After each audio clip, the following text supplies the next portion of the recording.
اللہ آزمائشیں تو دیتا ہے مگر آزمائش میں کبھی تنہا نہیں چھوڑتا۔ جن کا بھروسہ اللہ ہو ان کی منزل کامیابی ہے۔ اللہ فرماتا ہے جب کوئی تم پر ظلم کرے تو میرے انتقام پر راضی ہو جاؤ، کیونکہ میرا انتقام تمہارے انتقام سے بہتر ہے۔ حضور پاک صلی اللہ علیہ وآلہ وسلم پر درود بھیجنا۔ ایک روز حضرت جبرائیل علیہ السلام آپ حضور محمد صلی اللہ علیہ وآلہ وسلم کے پاس آئے اور کہا کہ میں دنیا کے سارے درختوں کے پتے گن سکتا ہوں، پانی کے قطرے اور ریت کے سارے ذرے گن سکتا ہوں، لیکن اس شخص پر اللہ تعالیٰ کی رحمتوں کی تعداد نہیں گن سکتا جو آپ صلی اللہ علیہ وآلہ وسلم پر درود بھیجتا رہتا۔ سبحان اللہ۔ اللہ سے جب مانگو تو اپنی اوقات کے مطابق نہیں بلکہ اللہ کی شان کے مطابق مانگو۔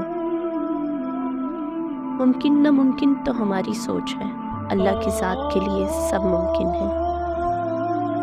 مقدر اتنی بار بدلتا ہے جتنی بار بندہ اللہ پاک سے رجوع کرتا ہے۔ یا اللہ، آزمائشوں کے قابل نہیں ہیں ہم، بس اپنی رحمتوں سے نواز دے۔ ایک خوبصورت یقین۔ اللہ کبھی بھی دوسرا اور دروازہ کھولے بغیر پہلا دروازہ بند نہیں کرتا۔ ایمان اور حیا دو ایسے پرندے ہیں کہ اگر ان میں سے ایک اڑ جائے تو دوسرا خود ہی اڑ جاتا ہے۔ لوگوں کے سامنے مسکراتے رہا کرو اور اللہ کے سامنے گڑگڑاتے رہا کرو، کیونکہ دنیا مسکرانے والوں کو پسند کرتی ہے جبکہ اللہ پاک گڑگڑانے والوں کو پسند کرتا ہے۔ بے شک دلوں کا چین اور سکون اللہ ہی کے ذکر میں ہے۔ اللہ آپ کو زمین اور آسمان کی تمام آفات سے محفوظ رکھے، آمین۔ کاش اللہ پوچھے میری خواہش اور میں کہوں مدینہ اور فرشتے کہیں آمین۔ دوسروں کے لیے اچھا سوچو گے تو اللہ تمہارے لیے راستہ بنا دے گا اور مشکلیں آسان کر دے گا۔ بعض دفعہ انسان بے حد ٹوٹ جاتا ہے جب اسے لگتا ہے کہ اللہ نے اسے وہ شے نہیں دی جس کا وہ طلبگار تھا۔ وقتی توڑ پھوڑ کبھی اسے اللہ کے قریب کر دیتی ہے اور کبھی باغی، لیکن وہ رب انسان کو بارہا یہ احساس دلاتا ہے کہ اے میرے بندے، تیرے حق میں میرا فیصلہ تیری چاہ سے بہتر تھا۔ لفظ محمد بول کر تو دیکھو، ادب سے ہونٹ بھی ہونٹوں کو چوم لیتے ہیں۔ سکون اور راحت سجدہ خدا میں ہے۔ اللہ جب کسی کو اپنی طرف لانا چاہتا ہے تو اسے کسی کے ہاتھوں ضرور توڑتا تاکہ اسے احساس ہو جائے کہ اللہ کی محبت کے علاوہ سب محبتیں فنا ہیں۔ جوانی کی عبادت۔ اس سے پہلے کہ مٹی کا بدن خاک بنے، باوضو ہو کر مصلی پر جوانی رکھ دو۔ حضرت علی۔ تمہارے لیے بہترین تعلق وہ ہے جو تمہارے عیب جان کر بھی تم سے تعلق نہ توڑے، اور بے شک وہ تعلق اللہ کے سوا اور کوئی نہیں ہے۔ سورج کو نمایاں ہونے کے لیے تاریکی درکار ہے۔ کبھی نا امید مت ہونا۔ اللہ اپنے بندوں کو مصیبتوں سے آزماتا ہے، لیکن ہر مشکل کے ساتھ اس کا حل بھی ہے۔ ہماری کتنی خواہشات میں ہمیں ہماری ہلاکت کا سامان ہوتا ہے، اس لیے قدرت انہیں پورا نہیں کرتی اور ہم سمجھتے ہیں کہ ہماری دعائیں قبول نہیں ہوتی۔ دعائیں نصیب سے نہیں بلکہ نصیب دعاؤں سے ملتا ہے، اور کائنات کے سارے معجزے دعاؤں سے ہی تو ہوتے ہیں۔ ان کے دل پر مطمئن ہو جاتے ہیں جو اللہ کی رضا میں راضی ہونا سیکھ جاتے ہیں۔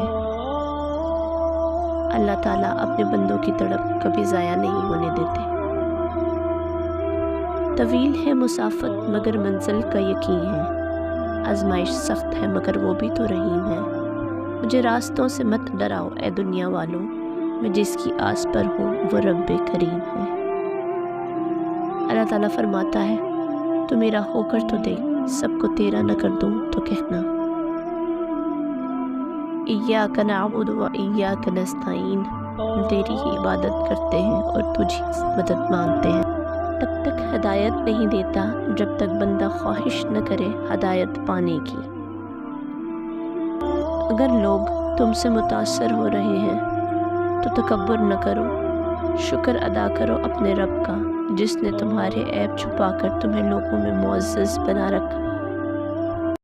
ٹوٹ کر بیکار ہو جاتی ہیں مگر دل ٹوٹ کر اور نایاب ہو جاتا ہے، کیونکہ دل ٹوٹنے کے بعد انسان اپنے اللہ کے اور قریب ہو جاتا ہے۔ منزل سب کی اللہ ہے، محبت، غم، آزمائش یہ تو بس سفر کا حصہ ہے۔ دعائیں دینے والے سے بڑھ کر دنیا میں کوئی سخی نہیں، اور دعائیں سمیٹنے والے سے بڑھ کر دنیا میں کوئی دولت مند نہیں۔ اے اللہ، جو چیز میرے مقدر میں نہیں ہے اس میں مجھے مبتلا نہ کر، اور جو چیز میرے مقدر میں ہے اسے میرے لیے بہتر اور آسان فرما۔ لوگوں نے کچھ دیا تو سنایا بھی بہت کچھ۔ اے اللہ، ایک تیرا ہی در ہے جہاں کبھی تانا نہیں ملتا۔ نبی کریم صلی اللہ علیہ وآلہ وسلم نے فرمایا، سب سے بڑی زیادتی کسی مسلمان کو بے عزت کرنا ہے۔ جب اللہ تمہیں کنارے پر لا کھڑا کر دے تو اس پر کامل یقین رکھو، کیونکہ دو چیزیں ہو سکتی ہیں، یا تو وہ تمہیں تھام لے گا یا تمہیں اڑنا سکھا دے گا۔ جو کسی کا برا نہیں چاہتے ان کے ساتھ کوئی برا نہیں کر سکتا، یہ میرے رب کا وعدہ ہے۔ اندھیری قبر کو خود روشن کرے، آج زندہ انسان سے کوئی وفا نہیں کرتا، کل مٹی کے ڈھیر کے لیے دعا کون کرے گا۔ توبہ تب نہیں ہوتی جب آپ روتے ہیں، توبہ تو تب ہے جب آپ بدلتے ہیں۔ زندگی جب کچھ دیتی ہے تو احسان نہیں کرتی، اور جب لیتی ہے تو لحاظ نہیں کرتی۔ شرک کے بعد بدترین گناہ اللہ کی مخلوق کو تکلیف پہنچانا ہے۔ دنیا مکافات عمل ہے، یہ حقیقت تمام سازشوں پر بھاری ہے۔ اے اللہ پاک، اس دن کی ذلت سے بچا جب تو پکارے اے مجرموں الگ ہو جاؤ۔